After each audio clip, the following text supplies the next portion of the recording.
I-32F ghosted him 37 meters after 1 year of empty promises. I can't help but feel I owe him closure. We met online with a 1.5-hour commute between us. It was love bomb at first sight. The first date, June 2023, was magic, spending 10 hours at the beach in the water. I had a feeling after just a week of knowing him. FaceTimes or texts every 3 to 5 hours, seeing each other every other weekend. It was lovely to have such an incredible connection with someone so quickly and crave them every moment of every day. I really felt like this was it with the amount of attention, affection he gave me. We would surf and skate together. He said his dream was always to skate with a girl. He told me how important it was to have the same interests as your partner, and we also were both into taking film photos and have really special memories captured. The distance started to take a toll on us 3 months September in. It was our first sort of argument. He picked about it being almost noon and we hadn't left the house yet to do what we said we would do. I was ready and waiting for him to be done playing guitar.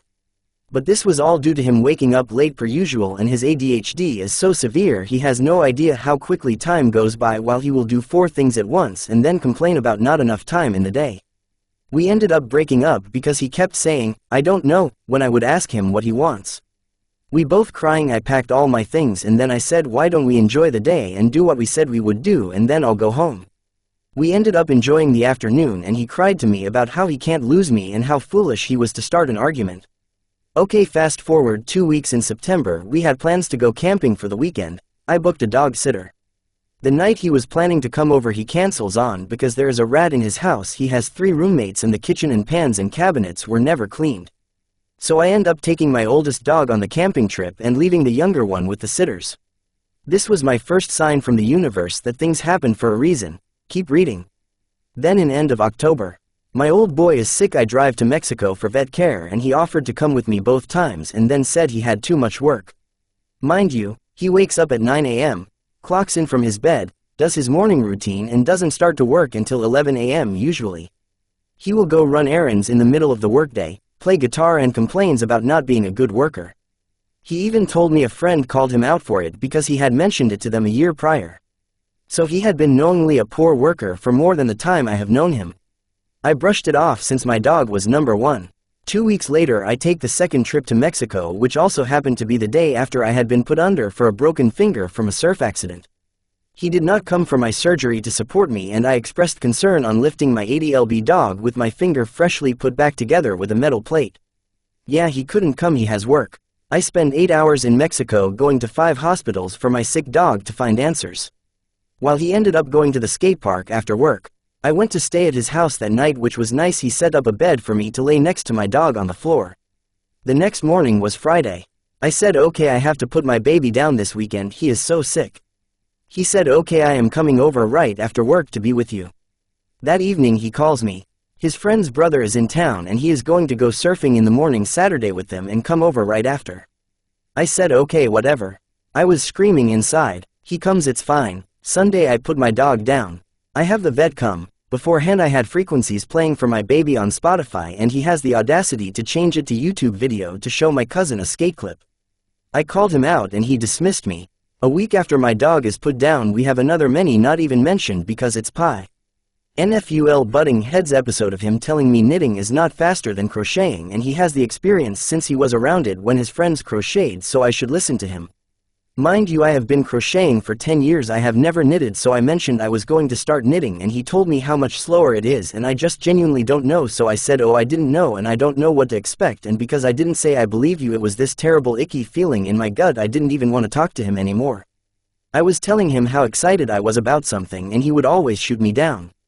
So I called him later that evening after work to discuss it, and of course he is driving to the skate park and he says he needs to go skate and feels bad energy after me calling him to talk about the knitting crocheting mishap, and he goes, your life has been so depressing lately. And I was just so taken back by that and hurt I don't even remember what my response was, but I should have hung up and never talked to him again. I don't remember what happened, but I let it go. Then a couple weeks later, November, it's 2 weeks from Thanksgiving. He says his roommate is making a fried turkey and invites me. I am so excited because I am 2,000 miles from my family, so I begin to prepare what meals I want to make. A week before Thanksgiving he FaceTimes me and says he has exciting news that he's going to Mexico for Thanksgiving to surf with his friends. I was so sad. I asked him why he would make plans in place of what we planned, and he just said it was a special opportunity, and so I felt I had no choice and didn't fight it. I realize at this point of typing all of this I enabled a lot of this behavior. That evening I sent a video message to him about how hurt I was and how inconsiderate he is of my feelings and the fact that I am his girlfriend and his friends and what he wants to do comes before me always. The next morning he apologizes via text and then is quiet throughout the day, which is very odd because he texts every 3 hours pretty much. I ask how his day is going and he says it started off because of the message he received from me that morning. It wasn't the best way to start the day. So again I am dismissed for sharing my feelings. And I let it go again. Thanksgiving comes and I take my other dog camping to the spot I took my recently passed dog. Fast forward December, he was visiting at my house and I have been working on training my younger dog. He has leash reactivity.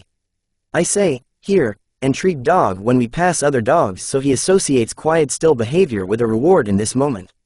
Okay, so then he suggests I teach dog a different word that would associate a dog as coming and that my dog needs to behave. I said that is exactly why I say, here. He continues and starts to raise his voice. You aren't listening to me. Teach him a different word like leave it. And I said okay, but he still isn't good with here, so why would I give him another word to learn? It turned into an explosive fight. We broke up the next night and he is bawling his eyes out, and so am I. A week goes by, we get back together because I can't help but think he has potential to be this amazing partner. He talks about all these things he wants out of someone and I check every box, but he just would pick this random little arguments and then be so indecisive of what he wants to break up or not. I told him how I wanted to do yoga teacher training. He says, there's already a lot of yoga teachers. I told him I was going to Costa Rica with my girlfriend for a surf trip and he says, why would you go with her and not me? How long have you known her? Your level of surfing isn't even at the par to go to Costa Rica, but he had already gone on 2 surf trips with friends. He would dismiss me time and time again. He would criticize everything I do. Even telling him something I saw happen, he would qualify everything I said and question what I said. Was true. His birthday comes in January and prior to this I told him how excited I am and important it is to spend birthdays together and shower each other. I make him a cake the night before and set up my dog for daycare. I drive to work, keep his cake in the fridge, and then after pick up dog from daycare and drive 2 hours to see him and celebrate. He then tells me he booked a trip to skate in Spain with his friends over my birthday. I was so heartbroken I wanted to throw up. I asked him if he takes me seriously and he said yes of course, and we both cry. I am so furious. I should have left but I didn't. I then tell him how disgusting his house and it's been 8 months and he's never bought me flowers. The next day he brings flowers to the coffee shop I went to work at. I went back to his house after and broke up with him yet again. I burned a picture of him he gave me. I really tried to move on. He hurt me so much and would dismiss me all the time. I don't know why, but we got back together again. He started watching Dharma talks. I would send him mindfulness talks, Tara Brach, Jack Kornfield, Ram Dass kind of stuff because he knew how selfish and self-centered he was, and he admitted it every time we broke up but made no effort, and this last breakup he really did seem to make an effort. We didn't see each other for 40 days and he came over in April for a weekend. We went to the art museum. He was in the middle of a story and we were getting kicked out. I asked him if he can take my picture quick and he flips. I can never finish a story, it takes forever all the time. He takes my picture and then I stop being silent. I tell him you are the storyteller all the time. I never tell you stories because it's always about your stories. I remind him I haven't been to an art museum in ages and I want a photo in that moment, and your story already happened, so why can't it wait a moment? He then woke up a little and saw my perspective. And then the next day we went to surf. The surfboards are in the car. We go thrifting and he says, oh, we can't be in there for even 30 minutes, someone will steal the boards. He had all this concern on the surfboards and I was like, why did we come here then? Let's just leave. But no, we go inside and of course 15 minutes in he says okay. 15 more min. And then later that night I said, why did you make such a big fuss and then you don't even live the truth you say? He says, yeah, I wanted to come apologize to you but I didn't, and I am like, are you kidding? Come on please, I need you to take accountability for your actions, this is part of being an adult. And then he admits to being a whiny baby, and I was like, yes, you are a huge baby and you are a grown man. Anyways, it was a very nice talk while I was actually able to talk and he was listening very well. 10 days ago was my birthday. I went camping with my dog. He told me he would FaceTime me on my birthday. He only sent a text in the morning from Spain mentioning, I wish I could be with you. Whatever crock of st. He never called me. I saw his friends posting on IG though, so I know they had Wi-Fi. I sent a picture of my camp and said, we made it. Thanks for calling like you said you would. That was my last text to him. The next morning he gave every excuse. So sorry I didn't get to FaceTime you. We were so busy blah blah blah. It's like if you wanted to make the effort you would? Sends another text asking how camp was and what are we doing that day, and then another 8 hours later apologizing, saying how truly bad he feels and hopes I am willing to speak with him but could understand how I wouldn't want to, and says he blew it.